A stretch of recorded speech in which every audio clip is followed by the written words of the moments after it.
अस्सलाम वालेकुम BSc class.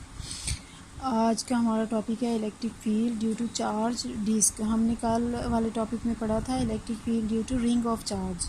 तो यहाँ पे ये पूरी डिस्क है, ये पूरा एरिया है, रिंग में लेंथ थी, यहाँ पे क्या है, ये एरिया है। तो अब हमने इस पूरी डिस्क की वजह से देखना है, इसके सेंटर ऑफ द डिस्क से z डिस्टेंस पे एक पॉइंट P लेना है और हमने देखना है कि इससे चार्ज जो डिस्क की वजह से इस पॉइंट P पे इलेक्ट्रिक फील्ड इंटेंसिटी की वैल्यू कितनी है। यहाँ पे according to the symmetry of the problem हम क्या करेंगे, एक इस पूरी डिस्क को छोटे छोटे रिंग्स में डिवाइड कर लेंगे। यानी एक छोटा रिंग 0 रेडियस का, फिर उससे बड़े रेडियस का रिंग, उससे बड़े रेडियस का, एंड सो ऑन। और यहाँ पे एक रिंग हमने लेट लिया है जिसका रेडियस स्मॉल आर है। ये जो डिस्क है इसका अपना रेडियस जो है ये कैपिटल आर है। तो अब इस रिंग की वजह से पहले हम देखेंगे इस पॉइंट P पे इलेक्ट्रिक फील्ड इंटेंसिटी की वैल्यू कितनी है। फिर हम जो भी इलेक्ट्रिक फील्ड इंटेंसिटी की वैल्यू आएगी उसे ये रिंग का रेडियस जो है ये स्मॉल आर जो है इसकी वैल्यू हम वेरी कर देंगे 0 से लेके कैपिटल आर तक, और इस तरह इसे इंटीग्रेट कर लेंगे ओवर द होल डिस्क। और एक बात ये कि पहले हमने जो पढ़ा था उसमें लाइन चार्ज डेंसिटी ले रहे थे, यहाँ पे क्योंकि एरिया है तो इसका मतलब क्या चीज़ आएगी, सरफेस चार्ज डेंसिटी। तो यहाँ पे देखें जो ये लेंथ ऑफ द रिंग है ये किसके इक्वल होगी, सर्कमफेरेंस ऑफ द सर्कल वाला फार्मूला आएगा 2πr के। जो रेडियस ऑफ द रिंग है वो r है। तो हम यहाँ से देखते हैं कि जो एरिया ऑफ द रिंग है वो कितना होगा, लेंथ इंटू विड्थ होता है ना।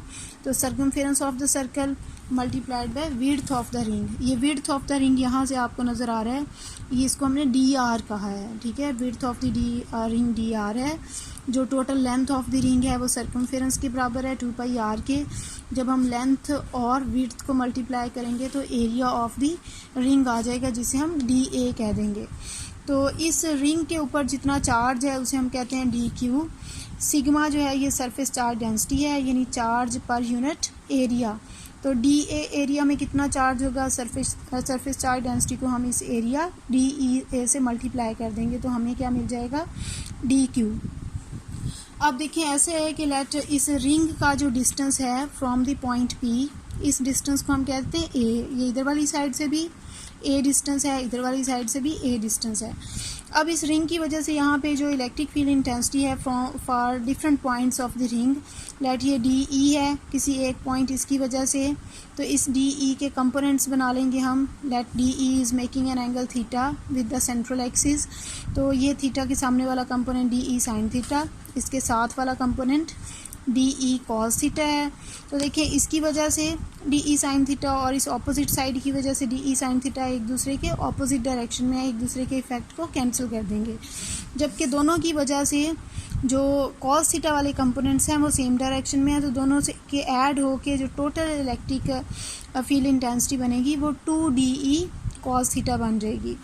अब यहाँ पे जो डी ई है इसका जनरल फार्मूला है 1/4πε0 d q over q over r square होता है। यहाँ पे क्यू की जगह डी क्यू आ जाएगा। आर क्योंकि डिस्टेंस होता है चार्जिस से, यहाँ पे जो डिस्टेंस है ये ए है तो हम आर की जगह ए स्क्वायर लिख लेंगे।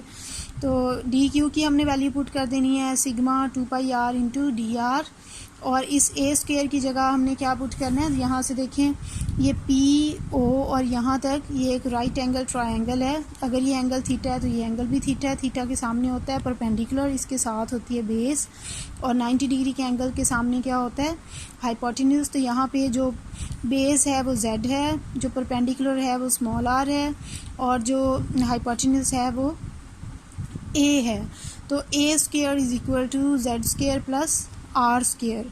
तो ए स्क्वायर की जगह हमने Z square plus R square put कर लिया है।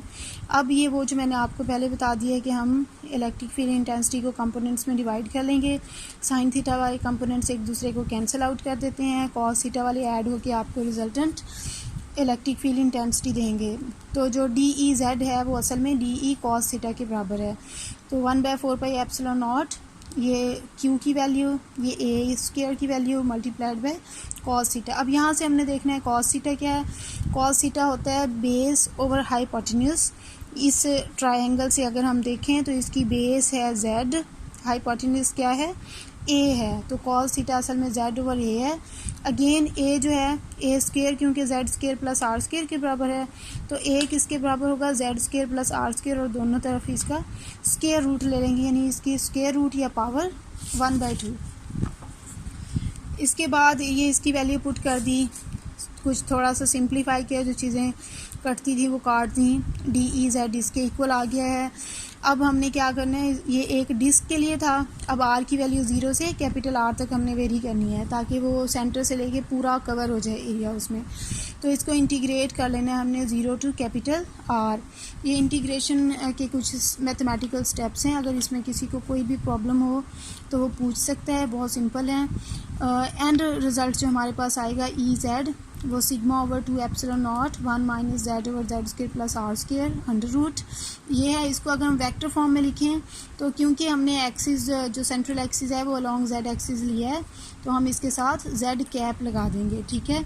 अब इसमें अगेन कि अगर पॉइंट पी जो है ना वो बहुत दूर है, तो हम इसको आर को इग्नोर कर सकते हैं जेड के मुकाबले में, और अगर वो very close to the surface of the disc है तो फिर हम जेड को तकरीबन 0 ले लेंगे। ये यहाँ से देखें, ये पॉइंट पी जो है इसका डिस्टेंस फ्रॉम द डिस्क जो है इसको हमने जेड कहा। अगर हम पॉइंट पी बहुत क्लोज टू द डिस्क ले लें तो हम जेड को तकरीबन 0 कह सकते हैं।